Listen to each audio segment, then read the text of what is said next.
All right, let's get going. All right, guys, welcome to the Wise Podcast, episode 5. Cool. Wise Podcast is a podcast about Montreal, Montrealers, people that we find wise, people who are inspiring. So it's really an honor to have you here, Jason. Thanks, man. So I'm happy to be here. Great. So, okay. Well, for starters, Jason, you've been an inspiration for a while. I met you almost 10 years ago, back in my kombucha days. Yeah, when you were over at the Rise Kombucha Company. Yeah, when I was at Rise Kombucha, incredible learning experience, and right away, I knew we would connect. You've been. I mean, for starters, you're known as one of the DJs at CHOM, right? Yeah. You do the night show, but there's so much more to what you do. Yeah, I do. I'm a bit of a workaholic. It's not that I want to do that, but I've got 2 kids, and both of them are in braces. So, like, at one point, you're like, okay, and I'm seeing the end of it now because I think we've got maybe 9 more months to pay. And then after that, I'm just going to be a complete bum, man. Like, you're going to be looking outside the window, and I'm just going to be walking around looking at cigarette butts because I'm going to stop working because I'm fed up of working. All I do is work. But yeah, I do a lot of things, a lot of different things. That's the real reason for kids, right? To bring the best out of us. I love my kids. My kids have made me a better person.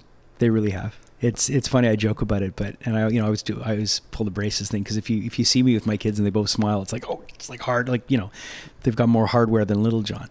But you look at them and you're like, man, like that. I helped make those 2 people, yeah. and they're 2 great people. So I love being a dad. Yeah, and I'm not trying to flatter you or anything, but it's weird to see you, who looks so young, with teenage kids. It's like they look like adults too. Yeah, well, my son's this. Like, I wonder if he's mine because I was away a lot. He's a giant, right? He's like 6'2", and he's like size 13 in Vans now, and it's like, my God, man! And he's just such a cool kid, My son's become my little best buddy, which is bad because I gotta be his dad sometimes, and my daughter is mini me.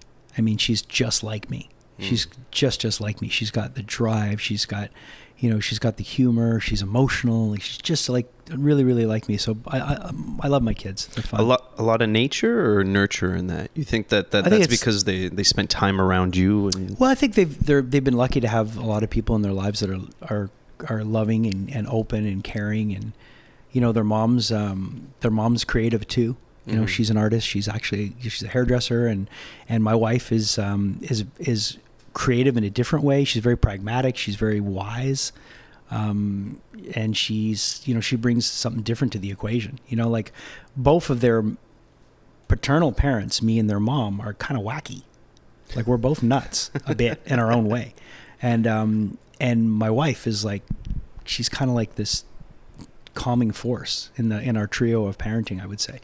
I mean, this is my opinion, the way I look at it is it takes a village, that whole expression. And I think the fact that they've got all these people in their lives that have shown them, have been really honest and open.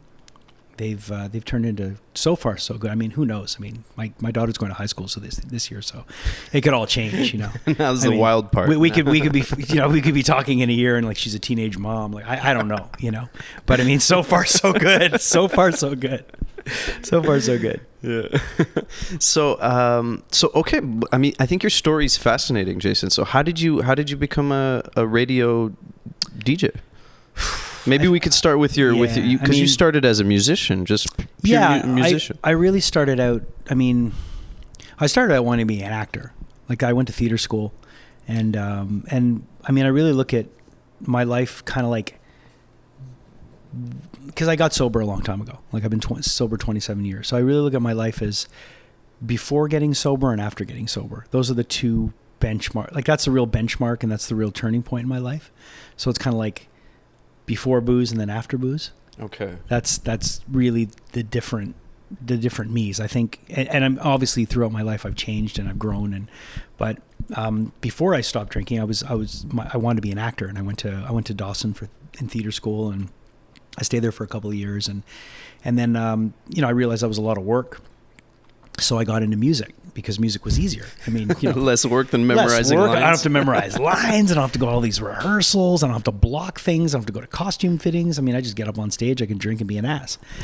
And I got way more girls. So I was like, this is awesome. I love music. So I ended up getting into music, and then I sobered up, and I I was in a band before. I've only been in one, really. I've been in two bands in my life. Like I've been in the first band I was in, which we really didn't do anything, and then I got into Slaves on Dope, and that's been the only band I've been in for, Slaves on Dope kind of went alongside my sobriety. Like I got sober, and like 6 months into sobriety, I got into Slaves on Dope. So Wow. I've been in Slaves on Dope for 26 years, and I've been sober 26 and a half, and I've been sober 27. So Wow. it's kind of been my identity for the longest time, and it's still a big part of my identity. But being a musician I kind of came as a byproduct of wanting to be an actor, because I've always been into film and I've always been into music. Both of those were my big passions, and comic books. So all that stuff put together, it's pop culture, and this is a great time to be me. Because it really is. the last 10 years have been just a thrill ride when it comes to, and it's been good for my work too, because all these things that are popular I'm into, so it's fun. Yeah, it's. Did you ever think of that trifecta? No. That attitude? No. I just kind of did. I just did me. Mm-hmm, mm-hmm. But music was my first passion after acting, because but of course I had to pick two of the hardest things in the world, like and I never really properly went after acting. Mm-hmm. Like I kind of went to there's those forks in the road, and I went to music, which it's not like I was like, you can be an actor or you can be a lawyer. I was like, you can be an actor or a musician. Like, wow. Like it would have been probably a lot safer bets, but I pursued music for several years, and moved to LA, and we did pretty well. Like, we were on Ozzy and Sharon Osbourne's record label. We did the Ozfest.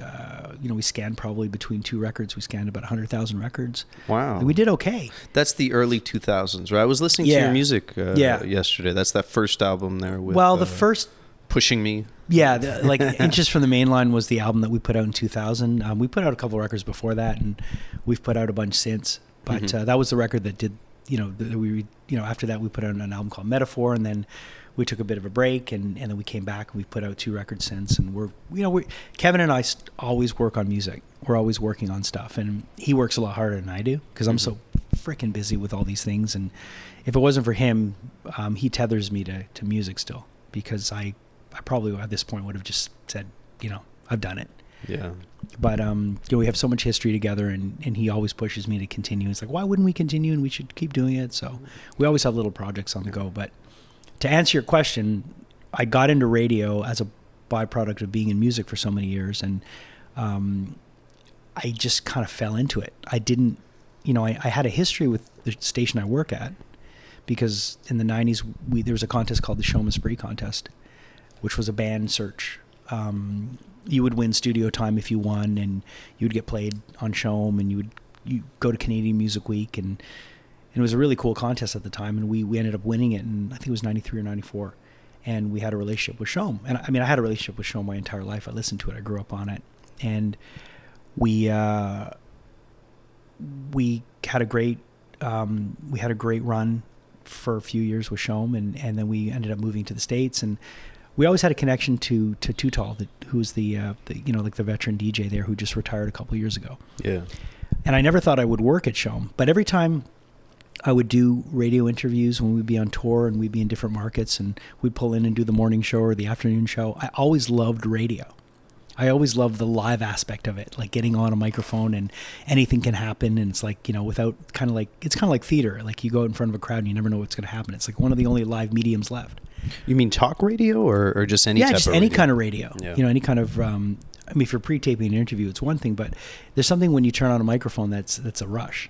Oh, and for sure. And I think that can be, what we're doing now. That can be if you're in front of a crowd doing stand-up, if you're performing in front of a crowd as a musician, there's that aspect of it's a rush.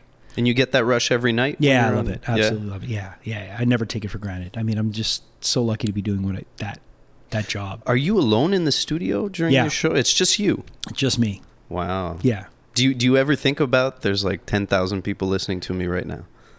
Does that ever cross your mind? If there was 10,000 people listening to me, I wouldn't be nervous, but this is more like 250. Wow. At any given moment, 250,000 Oh, people? yeah. Like we go, I drive sometimes and I'm well into the U.S. and I'm still hearing CHOM. Wow. And sometimes I'll be driving to Ottawa and I'm still picking up CHOM. Like it's, plus, you know, you get all the people that used to live here that listen on the app. So there's a lot of people. Wow. So yeah, that can be a bit, I mean, at first it really freaked me out. The thing that was the hardest when I started in radio was not swearing. Because in regular life, I swear all the time. You could swear all you want right now. Yeah, like, I mean, I try to be polite, but it's one of the hardest things was to not swear. And I would have nightmares that I would turn on the microphone and it would just be like, fuck! Like one of those Saturday Night Live moments. Remember in the 80s when the guy swore and he got fired the week after? Well, that's it. I would always, and I've never done it. I've had guests that have done it. Yeah. But I haven't done it. So, but I fell into radio. I lucked out. I heard that there was that they were looking for an overnight guy on Virgin. And I ended up doing a demo when we were recording some stuff with Slaves on Dope as a joke. My guitar player and I said, look, I want to send in a demo. And I want to try to make it like a radio show. So let's record me doing, you know, traffic and a bunch of stuff. And I'll do commercials and all these different voices. So I did, at the time it was the Vancouver Olympics. So I did the Patois Taxi. I did a commercial for Patois Taxi. I did a commercial for a senior residence that my grandmother used to live in when she was alive called the Monaco. So I did it in an old Jewish man's voice. I was like, come to the Monaco where you'll be treated like royalty. So I just did all these voices and I did all these commercials and I sent the demo in and I ended up getting a call back, but it wasn't Virgin, it was CHOM. And I was lucky because Patrick Charles at the time was on the Virgin Morning Show and he sent my demo to the program director at CHOM and said, you know, you should give this guy a chance. He's a rock guy. I mean, I listened to his demo and it's way more rock than Virgin. So they called me in and they asked me to read a little bit and then they offered me 3 nights a week. And at the time I was working for my dad in trucking. I was dispatching in like 10 trucks a day.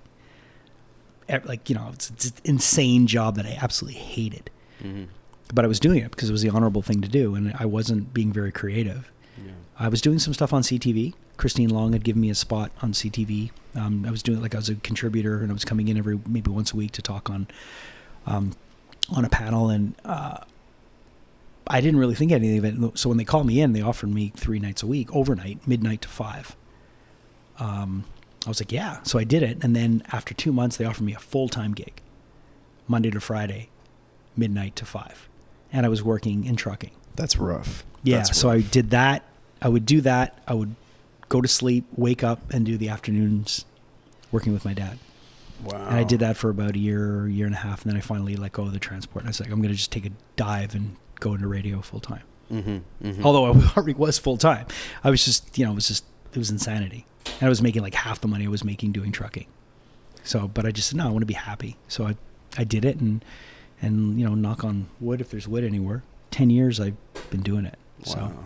Wow. How does it feel to be on the other side of the equation now, you know, going from the musician side to all of a sudden being able to, I don't even know if you have the right to critique, but I guess you have what I'm happy about is that I like being on the other side where I can help bands. That's what I've noticed. Yeah. You're becoming like that uncle that the local bands want to see. The guy who I saw doing that was Too Tall. So I looked at it as a chance to step into his shoes. And I mean, by no means would I be able to fill his shoes, but because the guy's huge. First of all, he's probably like a size 16. And the guy was just a wealth of knowledge, but there was that void where bands needed somebody to be their champion. And for me, it was all about that. I always looked at it as an opportunity to help other people. Yeah. And if I can help a band get to where they need to get, and be that small cheerleader that they need on the inside, I'll do it. And every time I have an opportunity to help a band, I try to.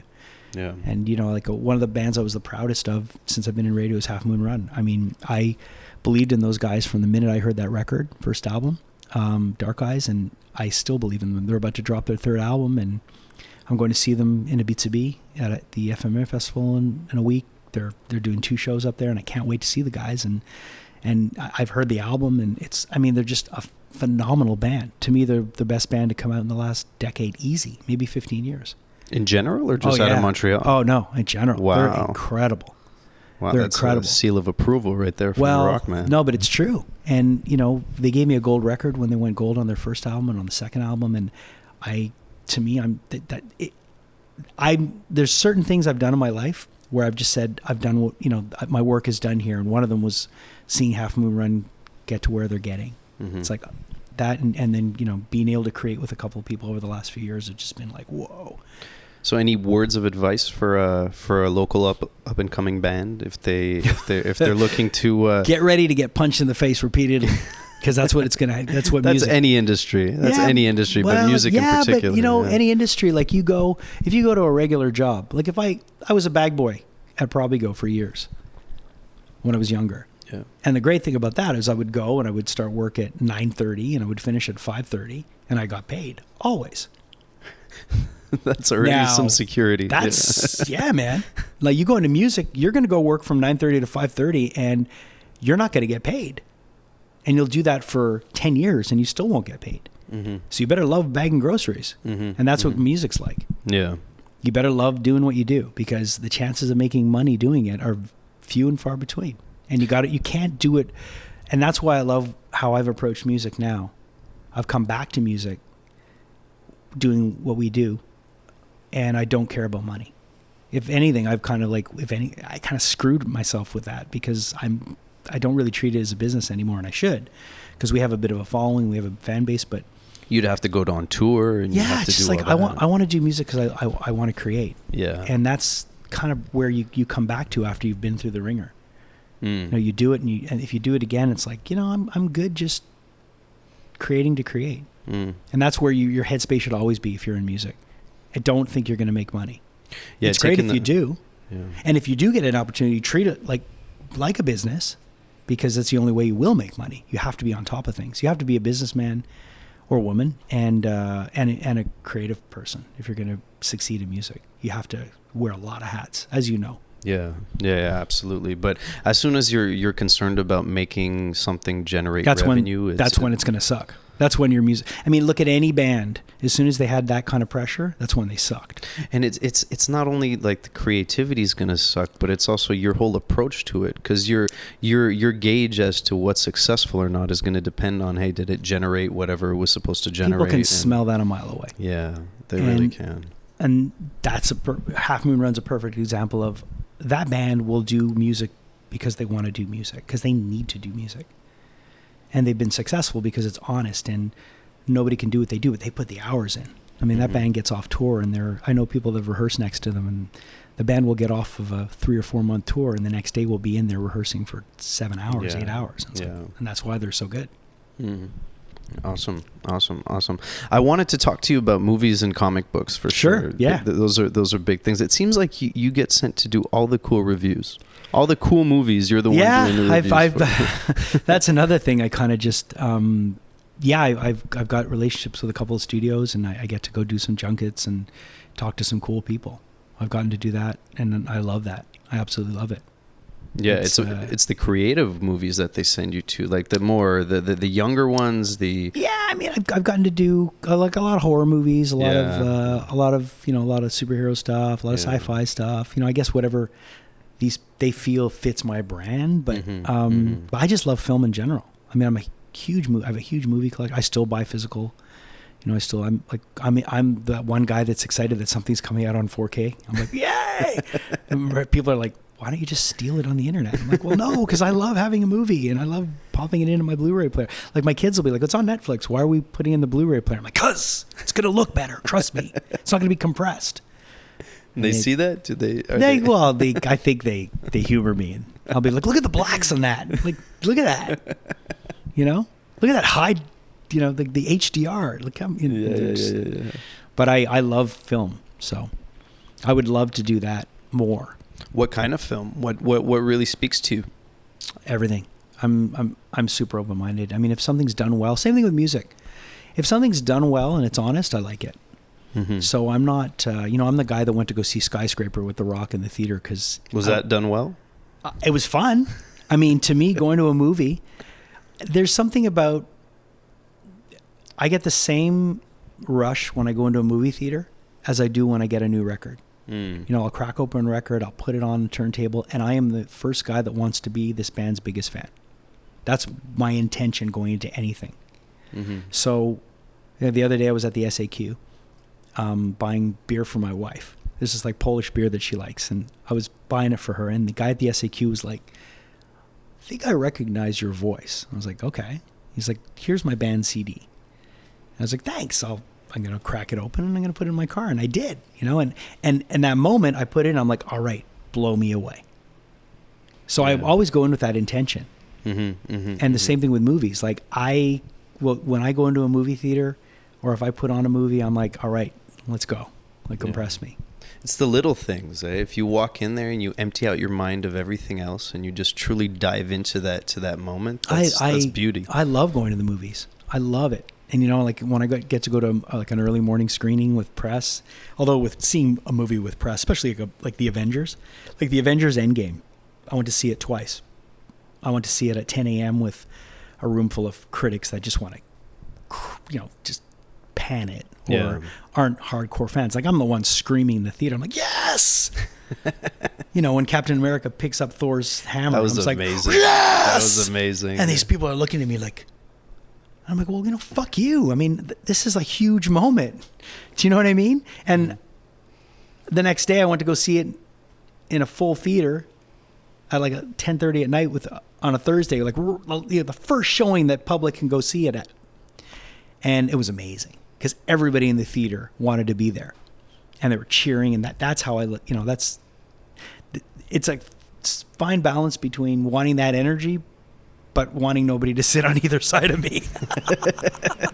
So, but I love going to the movies, like smelling popcorn, like sitting down in a theater. Like I go to Cinema to Park, and I like that history, like that experience. And it's funny. You see that I find is coming back a little bit. I find vinyl is the thing that's bringing people back to loving music again. I mean, I've been a big supporter of vinyl for years. I grew up on vinyl. And to see my kids, appreciating that, those are those experiences that you just can't duplicate with a computer. Yeah. At the end of the day, I think that those are like the top experiences. Like, what would $10 million in the bank account offer you? Just more vinyls, right? Yeah. At the end of the day, those are the little things. I mean, those, there's like 4 or 5 things that are super important. For me, it's music, film, health, sex, food. That's it. That's. I'm good. If I can get all that, I'm good. None of those to be neglected. They're all very important. Yeah, I mean, I'm just being honest. Those are things that are important. For sure. Sobriety is important to me. That's the top. But about your sobriety, I mean, I think one word comes to mind when I think of your sobriety is discipline. Whiskey. Or 3 words. Your life sucks. Well, I'm sure you get off on other things, but yeah, it's discipline. It's really discipline, and I've seen you post that medal that you have, that coin, and I don't have it. Do I have it? No, I don't have it. I usually have it in my pocket. Is that really what keeps you on track? Is it the fear of slipping that keeps you on track, or is it a desire to want to keep going forward? What? I think what keeps me on track is working with others. Who've been through what you went through, or just in general? Who have been through it, who are needing to find a way to get into it so they can get over it. I'm part of a 12-step program, so that you learn when you go through these steps that the way to continue to stay in that mode is to continue showing people how to, Are you in the final step right now? Are you constantly in step 12? I'm always in the step. I don't know how the 12-step programs work, but it's you're always working. You're always working. There's various different steps, and I mean, you can go online, you can find them, but the last step is working with others. It's passing that message on to somebody else, and it's I'm always doing that. I'm always looking for opportunities to help people, and I'm not like I'm very much live and let live, but if someone comes to me and wants help, I'll always help them. Always. And that's kind of like what I apply. I kind of apply those things to my life. I want to help as much as I can. If I can help somebody, whether it be, someone who's trying to get into media, if they're trying to get into music, if they're, need the door open for them. Like I always try to be helpful because it's so much easier to be helpful. Like I'd rather be part of the solution than part of the problem. And it's easy it's easy to become part of the problem.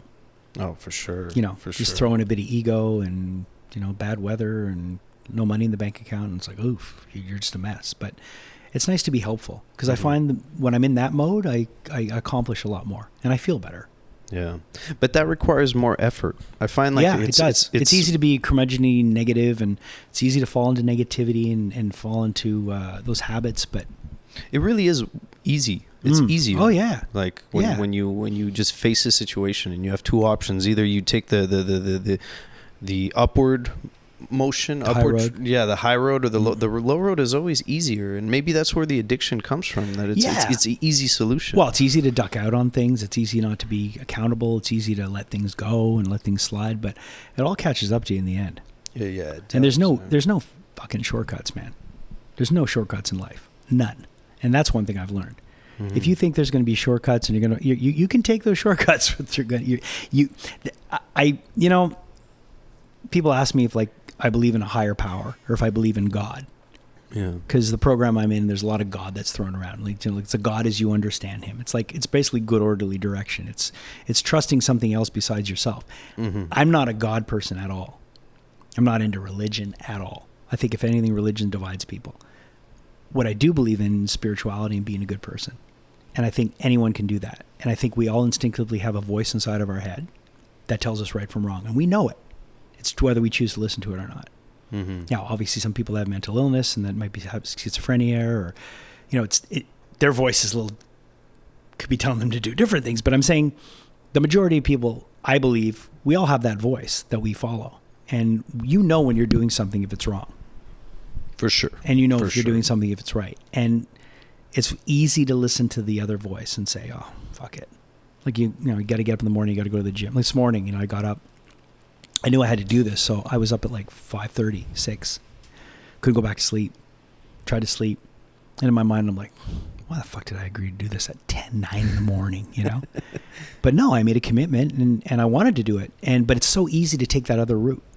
And I think when people get into that habit of just taking the easier, softer way, and then before you know it, you're like, what the fuck, man? Yeah. How come I haven't accomplished anything? How come I'm surrounded by nothing but negativity? Well, it's because you made that way for yourself. Mm-hmm. So I've been embracing that. There's always a grind.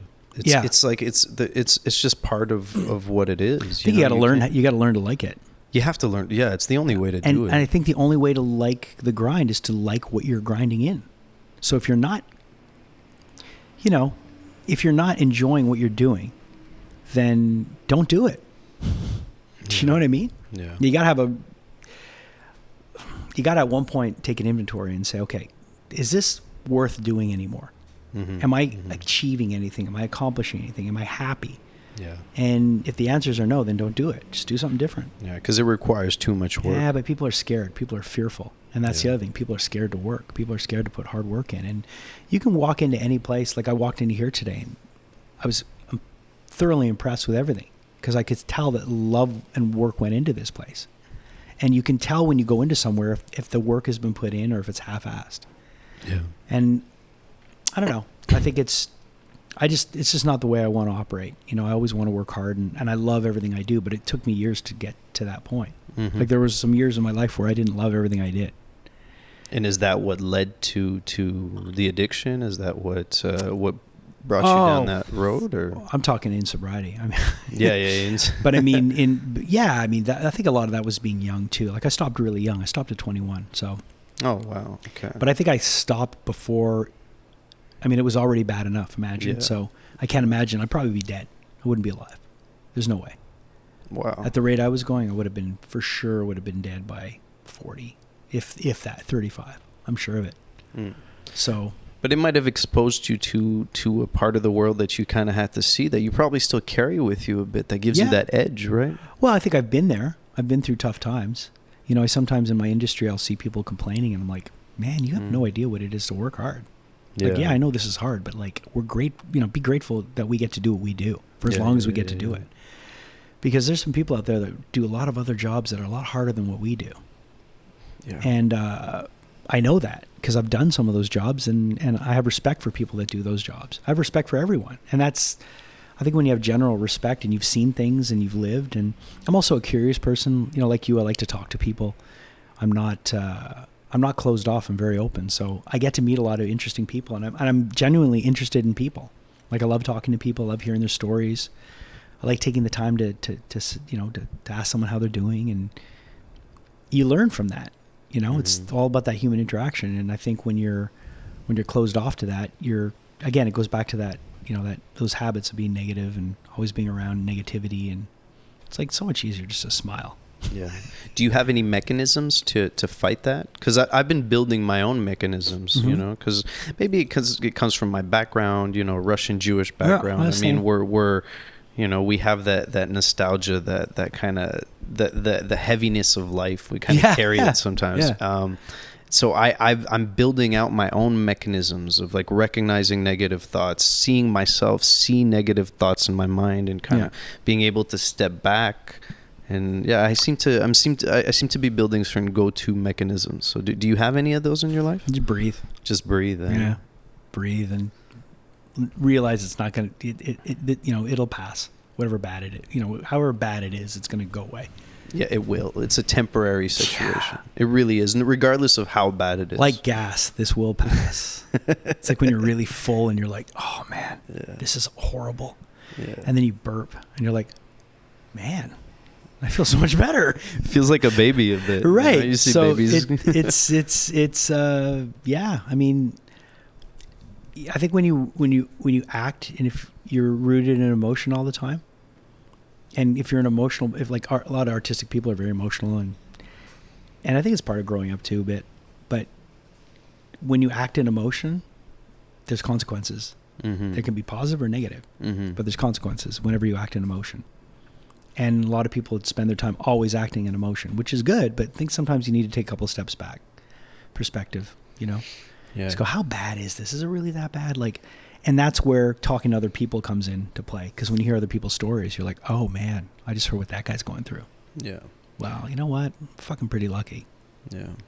They're just, I think emotions do give us a great inspiration too. Sometimes. Oh yeah, so definitely. It's a way of letting it in and then filtering it out, so that whatever comes out isn't raw emotion anymore. It's I think it's when you have an important decision to make, sometimes you'll act hastily and you can regret some of those decisions, but just own it. Whatever happens, I've done it where I've acted in emotion, and there's been a few points in my life where I remember acting in emotion and it's cost me some things. And I've said, I was stupid, but I learned from it and I took a different route, and who knows, you always have those forks in your life, and you can see, and hindsight's great, right? Because you can look at everything and go, I could see where I went here, because you did it already. But when you're doing it, it's like, all right, well, 10 years ago, I could have said, no, I don't want to work at CHOM overnights. I'll just continue doing what I'm doing, and I would have maybe hated my life. Yeah. But I didn't do that. I went another route, and I liked the route, the route I took. But who knows? But that doesn't seem like an emotional decision. It feels like you took the emotion that you were feeling, and I'm talking more like when you say coping mechanisms to me, I'm thinking more like to deal with like stressful situations, or if like you're in a stressful situation and sometimes you'll act rawly on raw emotion. Yeah. But I always try to take my time with big decisions now. If it's what to order on a menu, I'm not going to go, I'm feeling this. No, I'm talking about big decisions, or someone pisses you off, or, someone cuts you off. I still in traffic, or sometimes I can go right back to that savage. Yeah. And that's where I'm like, that's where those kind of things, I need to learn that. I'm always constantly trying to be better, but I don't know. I always try to be a better person, and I dissect everything. So if I'm, if my wife and I get in an argument and I call her a bitch, I would never call her a bitch. But if I'm really angry, I'm like, why do I have to be such a bitch? Immediately, I fucking regret it. And I just feel like a heel. But what happens is, if you don't take perspective, you'll continue, because all this stuff's going on in your head. You're like, I'm an idiot. Why did I do that? I'm mad now. I've got to continue being mad because that's where I'm at. And that's emotion I've taken, and that's the stupid avenue that I'm on now. So I've got to be a jerk. I've got to continue. And instead of just going, I'm really sorry, I was an asshole. But no one will do that. They'll just continue being mad, and they'll stomp off, and it'll last for a week, and then you have to have this big apology. And when you could have just said, let me back up. I'm really sorry I said that. I've been reading a fantastic book that explains that whenever something like that would happen, that's your ego talking. And that if you could just separate your consciousness from your ego, then you could watch your ego. You could actually see the ego acting out, and you'll go, that's not me. It's like hanging above yourself. Yeah, coming exactly. Out of your body and looking. Exactly. That's what the perspective is. It's because you and I, if we're talking now, we're close. But if I was to take 2 or 4 steps back, and I'd be able to see the situation clearer. And that's all it is. It's just taking the time and reflecting. And I'm not perfect. Believe me, man. No, none of us are. None of us are. We're all animals at the end of the day, right? These are mechanisms that animals are just trying to learn, right? Yeah. Our big brains, they get in the way sometimes. They make us think too much. Yeah, they do. They do.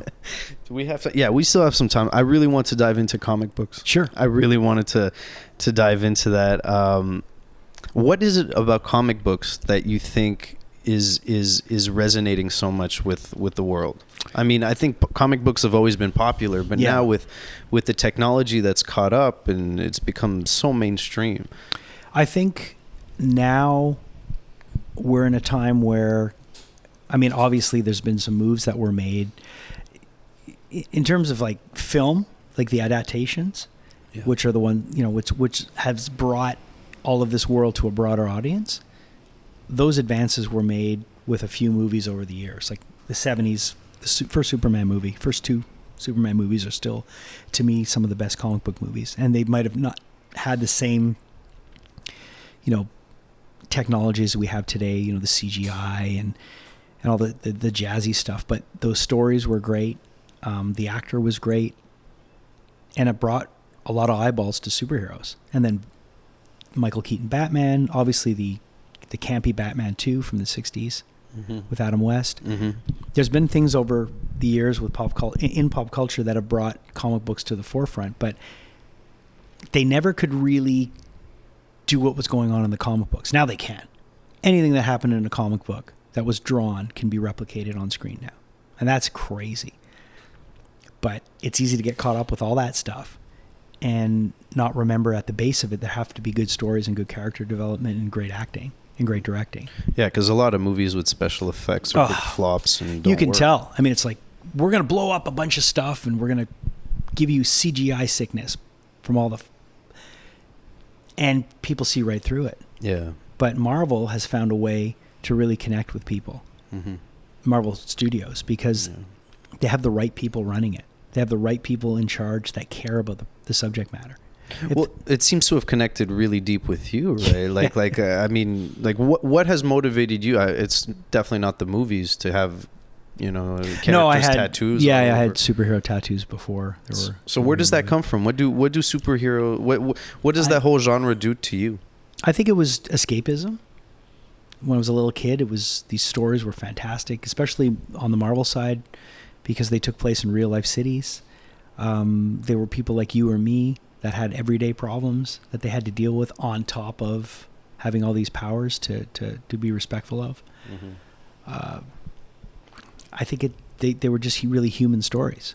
And I grew up reading the X-Men when John Byrne was drawing and Chris Claremont was writing, and there's a whole story arc that was just fantastic. It was awesome to read.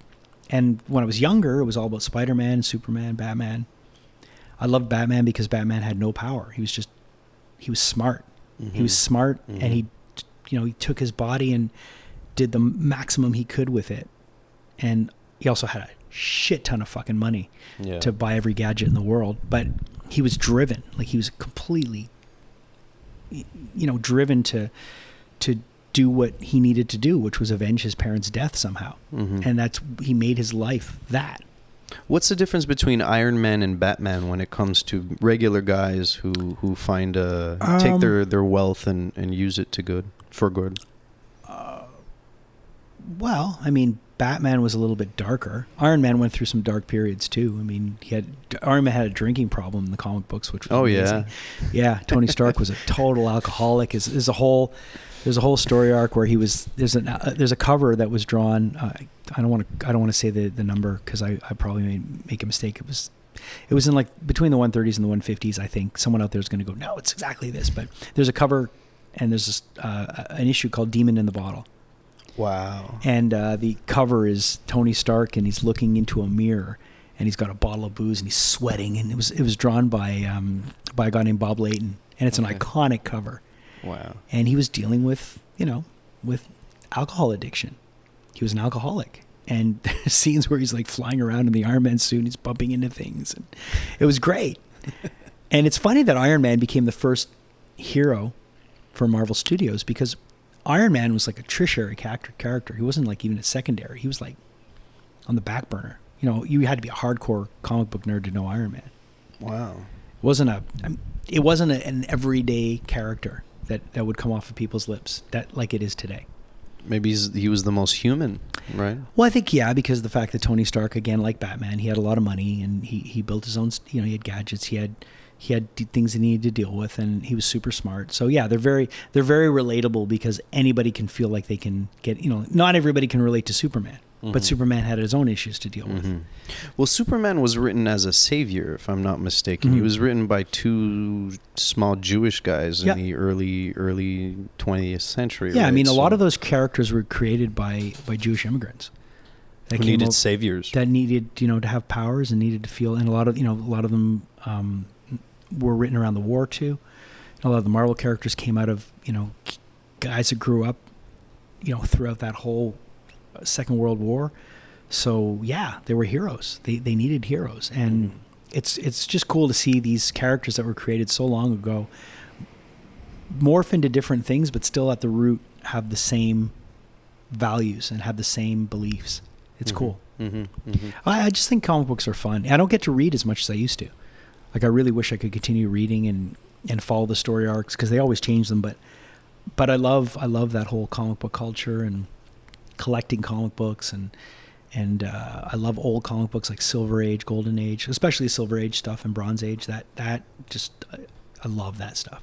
So what's the way to appreciate comic books without feeling like and maybe this is my parents talking through me, but is it like sometimes it feels like it could be a waste of time, parents look at it and they go, oh, you're wasting your time in escapism. And what do you think the right approach is to take these things, to take the good out of it and not just fall into spending 10 hours a day reading comic books? Well, I mean, if you can spend, I wish I could spend 10 days. I wish I could spend 10 hours a day reading comic books. I can't. That's probably if your son did that. If your son was just reading comic books all day, would you be happy with that? Yeah. Yeah. As long as he cleans his room and if he starts a podcast about it. It's not rude to his mom, But I mean, I think my son, both my kids have found things that they're passionate about already. Like my son's really into the stuff I'm into. He's into music. He's learning how to play piano. He's really into instruments. Like he's playing guitar. He got a harmonica. My daughter's into dance. She's a hip hop dancer. She's a competitive hip hop dancer. Wow. She loves all that. So they've really found their passions, and they seem to. And they'll probably obviously change or they might morph. But I think as long as you're passionate, like I have 2 rules. We talked about it before, but with my kids, I have 2 rules: be happy, and don't hurt anyone. And if you can do both of those things, do whatever you want in life. Even if their happiness is kind of their definition. What about if smoking weed all day makes your son happy? If you're happy and you're not hurting anyone, go for it. What about if he's hurting himself?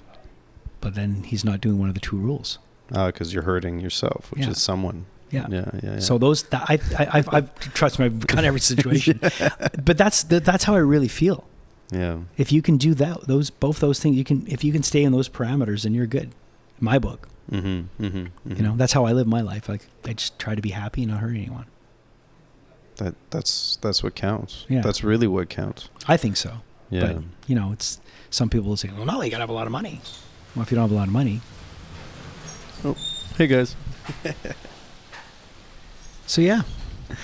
There's actually a music studio in the back of in the back right here. Sweet. So we're gonna hear some beats. Yeah, we just might.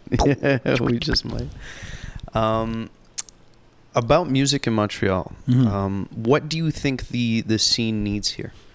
Because you spoke about Half Moon Run. Mm-hmm. I think they're a great band. And just looking at like how many bands out of Montreal really make it and could live off of it. There's a lot of successful bands. Yeah, we're really lucky in Canada and in Quebec because we've got a great infrastructure for artists. So if you're an artist that wants to create and you want to tour, you have avenues that will help you achieve that with the factor system, the factor grants, and there's a lot of support for artists in our country. So we're lucky. We're very lucky. So through SOCAN and all that stuff. Well, yeah, I mean SOCAN's where you register, but if you're a musician and you want to create and you want to have the tools at your disposal, you can do that here because there's grants. Yeah. And there's a lot of support. So a lot of it lies on how lazy you are. Yeah. If you want it, it's there. It's believe there. me. And I know people that are hungry that make it work because they have that support system. So I think the system, we have a very healthy scene here. We're lucky. We're really lucky. And there's lots of great music because of the two languages. We have a lot of great music in both languages. Yeah. We have a great support system. Radio-wise, there's a great support system with the Canadian content regulations. So there's opportunity. It's just a matter of going out there and getting it. Yeah. And there's some great bands in the city right now. Like who? Who do you suggest we One of keep the bands our eyes I open? really discovered recently, we're just starting out, is a band called Les Shirley. They're an all-girl trio. Okay. Out of Montreal, there's a lot of great girl rock bands right now in Canada. There's that band. There's a band from Toronto called the Anti-Queens that I love. There's a band from Toronto called the Beaches, all girl bands. They're amazing. Great. We'll put some links underneath the great rock bands. The videos. There's just a lot of great stuff going on in the city, locally, nationally. And I devour music. So for me, there's always so much going on. That's hard for me to keep up with, I want to always constantly hear about something that's new. So I'm always curious. So there's a band that I saw at Osheaga called Lou Walsh. Yeah. He's fantastic. Loved it. He's fantastic. Fucking loved it. I got that record from the guys at Dare to Care about a year ago. And they gave me a pack of records when I went to go visit them, and I went through all, and that was the one that stuck with me, and I just kept putting it on. I was like, what is this about? Yeah. Loved it. And I went to see it at Osheaga, saw them play, and they played the Perrier tent, and they were fucking amazing. Yeah. The guy, I think he writes. Does everything. He does everything himself. Yeah, he's got a full band with him live, and he just kills it. Yeah. I'd love to work with him. I'd love to do a little acoustic thing with him. And that's the fun thing, that this city, we're so lucky because there's so much creative stuff going on. And yes, with the two cultures, the two languages, I should say, there's some division, but if you're willing to take that leap over onto the other side, on both sides, there's a lot to learn. Yeah. And I think musicians fall in a different category because they're willing to go and see what's going on the Francophone side, and Francophone artists on the Anglophone side, and there's a nice harmony, and there's a lot we can learn from each other, music-wise too. And I've been fortunate in the last, I've been with my wife's Francophone in the last 10 years. I've always loved French music, but I've really been able to hear a lot more because of my wife and both of us, and her influence in my life, and just being open. I've discovered a bunch of artists that I really, really like from Montreal. And I like all kinds of stuff. Like I love Cœur de Pirate. I love Pierre Lapointe. There's a bunch of local stuff. Emily Kahn from here. Jesse McCormick, Elliot Maginot. Elephant Stone. There's so many bands from Montreal that I love. And doing what I do, I'm always happy when I can welcome bands into the studio. It's amazing. It's great. Yeah. I've loved seeing the live shows at CHOM. Are you one of the few who does that? I do performances on my show, and then we do rock rooms downstairs, which are really fun. So we'll invite 3 bands to play, or 2 or 3 bands, and we'll invite listeners, and 150 people will come see. Okay. Oh, I think we fell, or we went crooked. Oh, maybe the camera died there. Everything stopped. Okay. Cool. All right. Well, we still got the audio, so we're still good. Is it still going? Yeah. Anyway, we went for 50 minutes. We're good. That's good. I think we got enough. Yeah. I think we got more than enough. Jason, thank you so much, man. Yeah, It was really a pleasure. I got a bunch of other things I want to talk to you about, but we'll do another one part soon. 2. Yeah. Yeah, absolutely.